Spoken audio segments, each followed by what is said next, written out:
Child is a little bit lonely, God bless you, has poor self-confidence, poor self-esteem, and is a latchkey child, meaning he or she comes home by himself, and they have nothing to do until mom and dad comes home at 6 o'clock. And so they're lonely.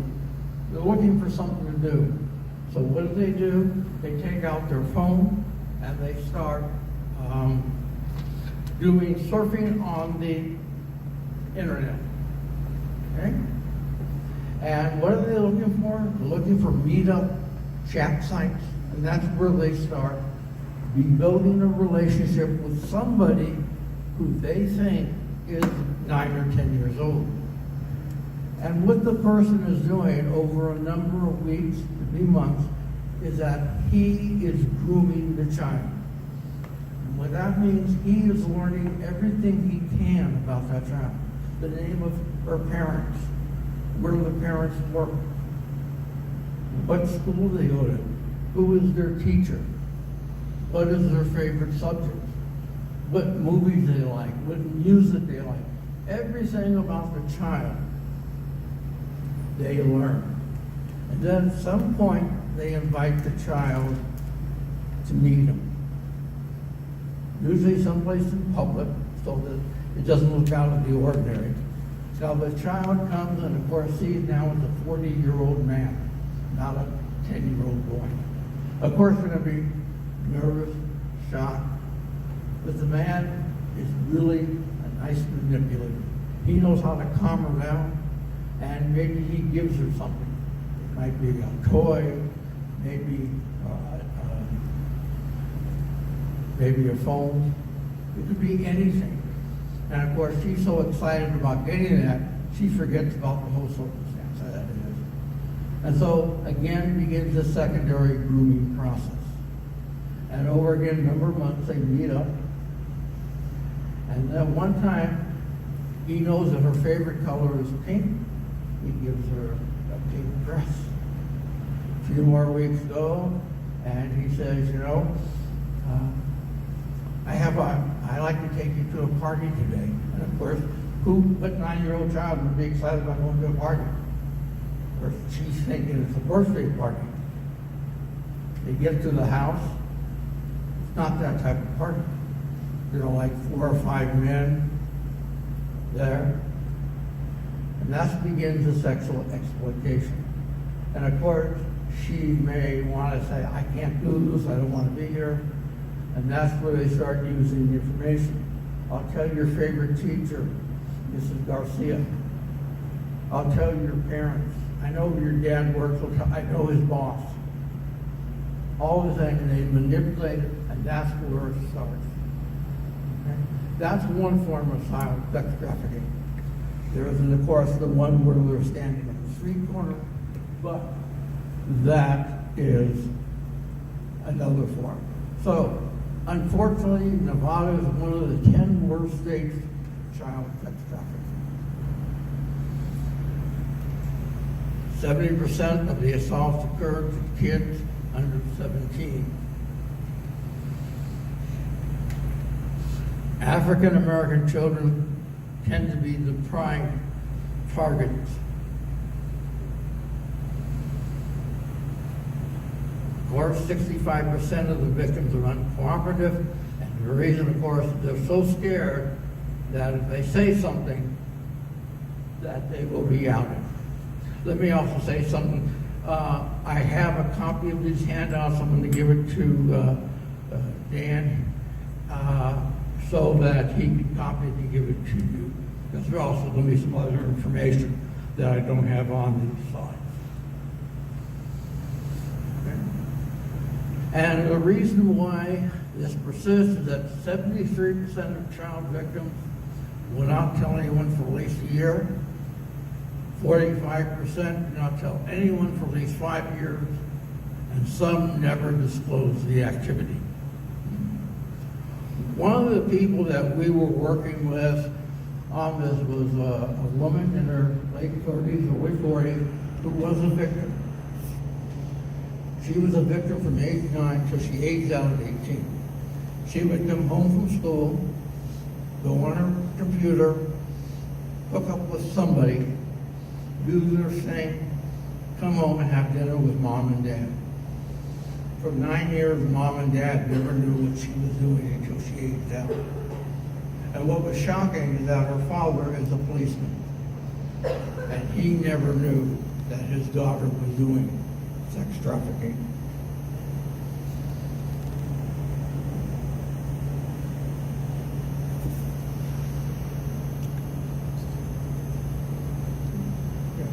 So, who are the victims?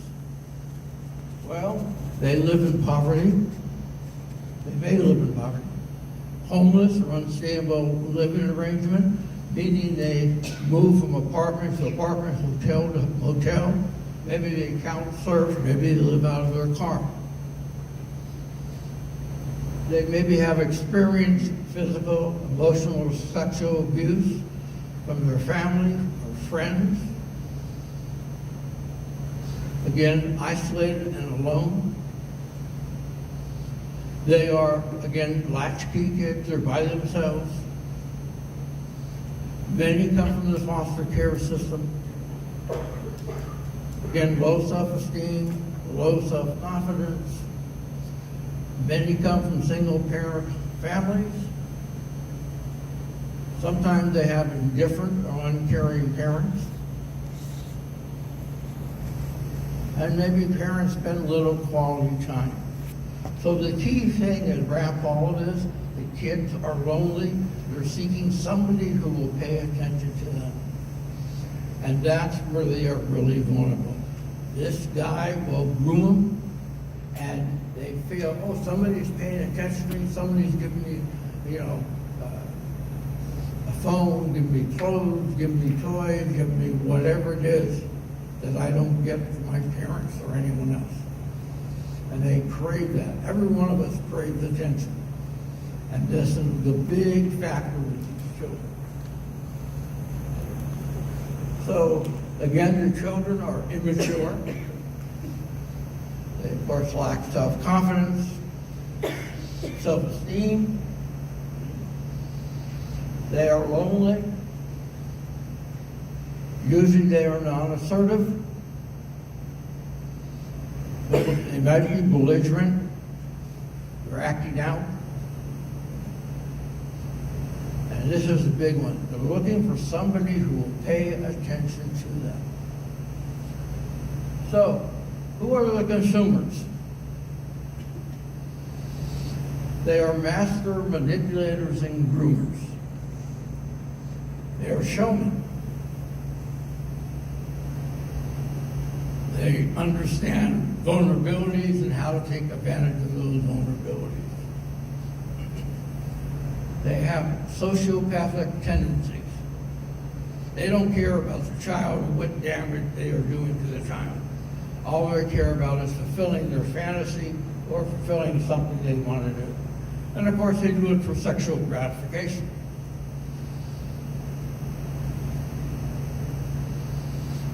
And of course, narcissistic. Self-centered people. They are deceitful. Of course, they lie. That's the only way they can get their way, and they're very skilled at doing that. So, when we think of these consumers, who are they? Well, the consumers are men, primarily. Yes, there are some women who are involved as consumers, but they represent every and any demographic here in the valley. The children are the same. They represent every demographic and social economic segment in the valley. On the East Coast yesterday, they busted 108 men and 1 woman. Wow. And 3 of the people were employees at Disney World. There was a retired judge who was busted. So they could be a teacher. They could be a spiritual leader, a rabbi, a priest. They can be the plumber, an owner of a business, a supervisor on the floor of a casino here in Las Vegas. In fact, it could be anybody in this room. And generally, these people are well hidden. They don't talk about this unless they know that you're in the business. So you may never know. It could be your own husband is doing this, or uncle, or brother, or next door neighbor, your boss. You don't know because they don't talk about it. They keep it to themselves. So you never know who might be the perpetrator of this crime.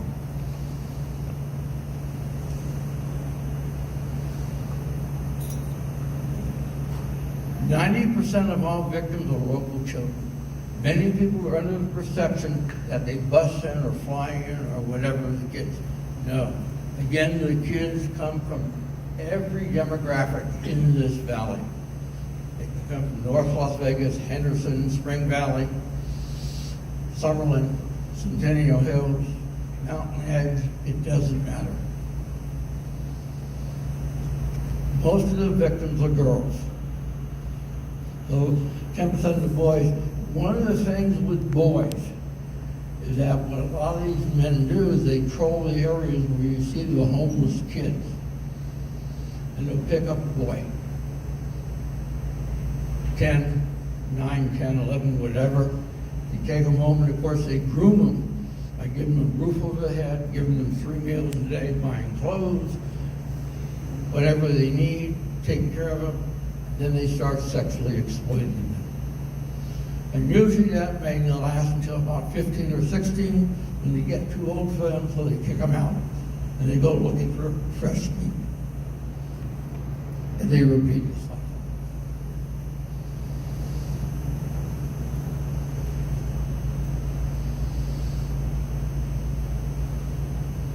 So, what are some of the potential signs? Unexplained absences. Maybe a sudden change in their behavior. Maybe a change in clothes and hairstyle. Maybe they pick up a new language. They start using slang or terms that they never used before. Maybe they're seen with an unknown male. It's not, and a lot of times you won't pick them up, of course, in front of the school, but they'll be down the block. But if you see them, you may not recognize them. Many of them will talk of suicide. They might be anger, might come out increased anger. They might appear anxious or depressed. They will avoid eye contact, and that's a big one. They will avoid eye contact. Maybe they are shown with some type of physical trauma. Now, unusual tattooing or branding. What pimps do on their arm, they will put a brand. They will tattoo a brand showing that that person is his property, so others will not take her. Those are the ones who prostitute on the street. And when they age out, these girls or the boys, they will then do a tattoo over that tattoo to cover it up. It's almost no different than what happened in the concentration camps in Nazi Germany. Same thing. That's how they identify them. And that's how they keep them on the straight and narrow. You are my property now. You're nobody else's property. And that's really troubling when you're called property. That's all they look at. All they look at is an ATM machine. They might have unexplained cash or electronics, especially if it's a child from a home that really doesn't have much money. All of a sudden they have a new phone, or maybe a new tablet. Posture. They tend to close in on their posture. They slow because they're not feeling good about themselves. They might lose their appetite. They might also be involved in substance abuse. Now, one of the problems with child sex trafficking, the list of items I just put up there, they are not just exclusive to child sex trafficking. They can be symptoms of other things, attention deficit disorder, maybe problems at home. Maybe they are the ones who transit. They're living in a car one week, living in a motel next, or couch surfing next.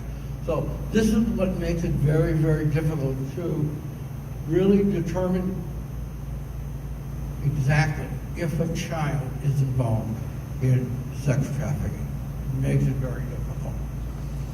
So what you have to do as a teacher or staff member, you've got to be observant at all times. You have to really know your students' behavior, and then if that behavior changes. If you do, you want to approach the student in a compassionate, caring manner. You want to show that you're concerned about him or her. You just want to ask, do you have some problems? Do you want to talk about it? The biggest thing, don't force the issue. Again, as we showed the statistics earlier, they will not admit that they're trafficking. Or you will maybe turn them off, and that's the last you'll see them because they're going to leave school. They're not going to be around school anymore. And again, don't accuse him or her of anything. So what should you do? You send the student to the counselor if you notice any changes in their behavior.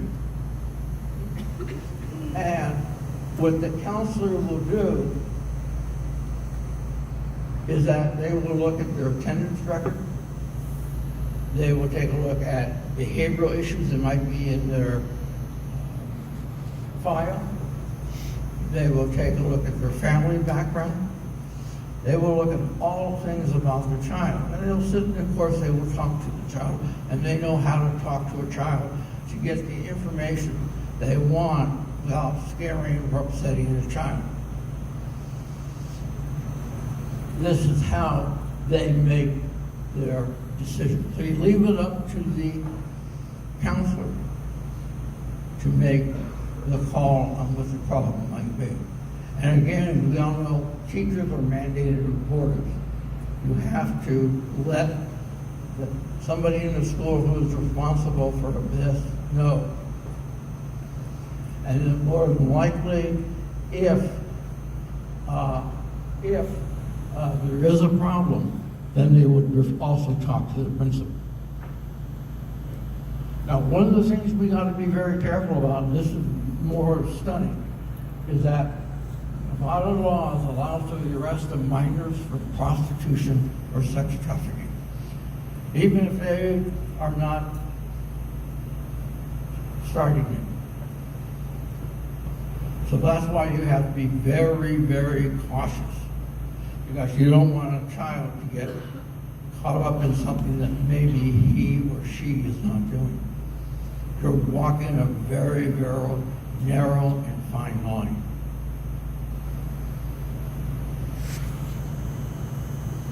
Of course, the child safety and welfare is a prime concern. Now, if the counselor thinks that a student is being trafficked, then they should contact law enforcement and let law enforcement do the investigation and take it from there. Okay? Now, in the handout I'm going to give to the vice principal there are some important phone numbers for you that you can contact for assistance and help. The big thing that you need to understand is not to, at this point, not involve parents or guardians in the situation. Let law enforcement give you the cue to do that. Why? The parent or guardian might be abusing the child, might even be the pimp. So You don't want to involve the child. So once you give it to law enforcement, let them do what they're supposed to do. Okay?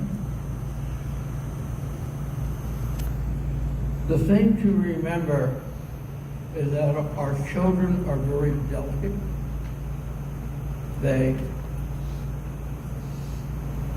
don't know what they are doing and why they are doing it. All they know is that somebody is paying attention to them and giving them what no other adult, particularly your parents, guardians, are not giving them. And that's really the big problem. How do we get parents to be engaged with their children? And of course, that's even a bigger problem when you have a single parent family, because that person is maybe working 2 jobs just to feed and house and clothe the family, or the child is homeless, foster care. But in foster care, many foster care parents don't really care about the kids. All they care about is getting whatever money from social service they get every month. So the kids are basically left on their own. Parents not paying attention to their kids. Yeah, they come home and they ask the proverbial question, how was school today? And the kid gives a 1 or 2 word answer, and that's it. The parents don't even talk to the child even after that.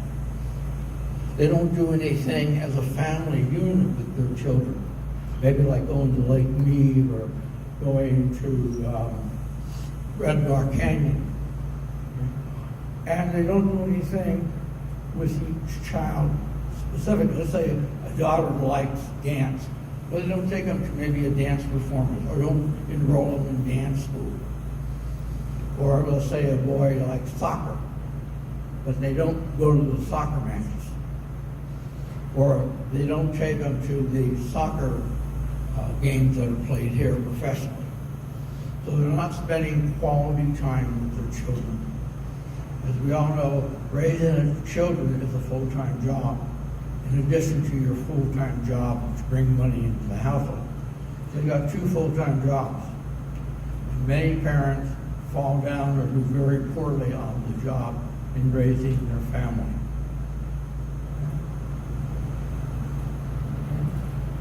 And it doesn't matter the demographics. It's again more difficult when your family is in adverse situations, but it's just as bad if your family lives in Summerlin and dad or mom are too busy with their careers and they don't take the time to spend quality time with their son or daughter. And that's what's important. Okay. We all are social animals. We crave being with other people. And we all know that was a real problem during the COVID lockdown. And I know schools are having real problems now because children lost 2 years of socializing. And at a young age, at 7, 8, whatever, that's an important time in a child's life to learn how to socialize, get to know other people, what to do, what to say. And when you miss those 2 years, you can't make them up. Probably preaching to the choir here, but that is very important. And so I mention that we might see an increase in trafficking because of that. And that is scary. And it's caused because we had a lockdown for 2 years. So the bottom line, as teachers, staff members, you have to be